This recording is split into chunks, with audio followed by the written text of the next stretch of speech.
চীনের এক ছোট্ট গ্রামে এক দরিদ্র পরিবারে জন্ম হয়েছিল ছেলেটি। ছোটবেলা থেকেই ছেলেটির মনে ছিল অনেক স্বপ্ন। সে ঝিঝি পোকা ধরতে ভালোবাসত আর ইংরেজি শিখতে অনেক আগ্রহ ছিল। তবে পড়াশোনায় সে খুব ভালো ছিল না, কিন্তু তার মনে ছিল এক বিশাল স্বপ্ন। ক্লাসে সে টিচারের ইংরেজি প্রশ্নের উত্তর দিতে পারত না বলে ক্লাসের সবাই হাসাহাসি করত। সে এসব নিয়ে না ভেবে তার লক্ষ্য পূরণে বিভোর হয়ে পড়ে। সে প্রতিদিন করে 70 মাইল পথ সাইকেল চালিয়ে শুধুমাত্র ইংরেজি অনুশীলন করার জন্য বিদেশি পর্যটকদের গাইড হিসেবে থাকত। এভাবে টানা 9 বছর পার করে। এক সময় সে ইংরেজি আয়ত্ত করে ফেলল, কিন্তু ইংরেজি শেখাটা তার স্বপ্ন ছিল না, এটা ছিল তার স্বপ্নের কাছে পৌঁছানোর মাধ্যম মাত্র। ছেলেটি এখন ইংরেজিতে গ্রাজুয়েট। তারপর সে পরপর 30টি চাকরির জন্য চেষ্টা করেছিলেন, কিন্তু কোনো এক অজানা কারণে প্রতিটিতেই ব্যর্থ হয়েছে। অনেক চেষ্টার পরেও সে হাল ছাড়েনি।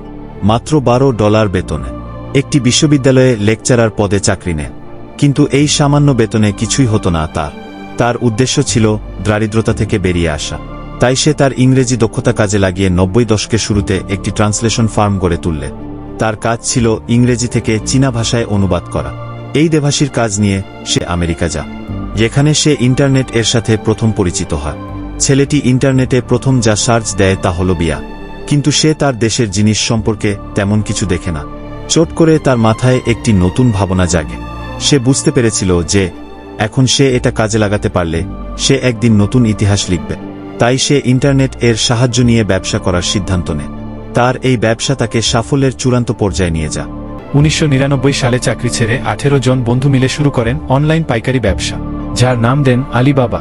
তাদের এই পরিকল্পনার উদ্দেশ্য ছিল চীনের আভ্যন্তরীণ ই-কমার্স মার্কেটকে উন্নত করা এবং সেই সাথে চীন দেশের ক্ষুদ্র ও কুটির শিল্পকে আন্তর্জাতিক বাজারের প্রতিযোগিতায় এগিয়ে যেতে সাহায্য করা। ওই বছরের অক্টোবর ও পরের বছরের জানুয়ারিতে মোট $25 মিলিয়ন ইনভেস্টমেন্ট পায় আলিবাবা, যার মাধ্যমে বৈশ্বিক ব্র্যান্ড হিসাবে পরিচিতি পায় আলিবাবা, যার কারিগর সেই ছেলেটা। এতক্ষণ বলছিলাম আলিবাবার প্রতিষ্ঠাতা জ্যাক মা এর জীবনের গল্প, যার বিলিয়নিয়ার হওয়ার গল্প এত সহজ ছিল না। মাত্র 5 ফুট 5 ইঞ্চি উচ্চতার ছেলেটা দেখতেও এত সুদর্শন ছিল না। সে শুধু তার অদম্য আত্মবিশ্বাস ও হার না মানা মনোবলের জোরে এই অসাধ্য সাধন করেছে। হার্ভার্ডে 10 বার প্রত্যাখ্যাত হয়ে জ্যাক মা নিজেকে বলেছিলেন, পড়তে হয়তো পারলাম না, কিন্তু আমি একদিন ওখানে লেকচার দেব। এখানেই জ্যাক মার মতো মানুষের সাথে সাধারণ মানুষের পার্থক্য।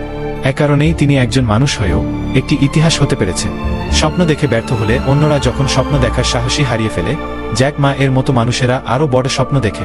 এই স্বপ্ন দেখে যেতে পারা ও ব্যর্থতায় ভেঙে না পড়াই জ্যাক মার মতো মানুষদের সাফল্যের গোপন সূত্র। গল্পটা ভালো লাগলে সাবস্ক্রাইব করুন।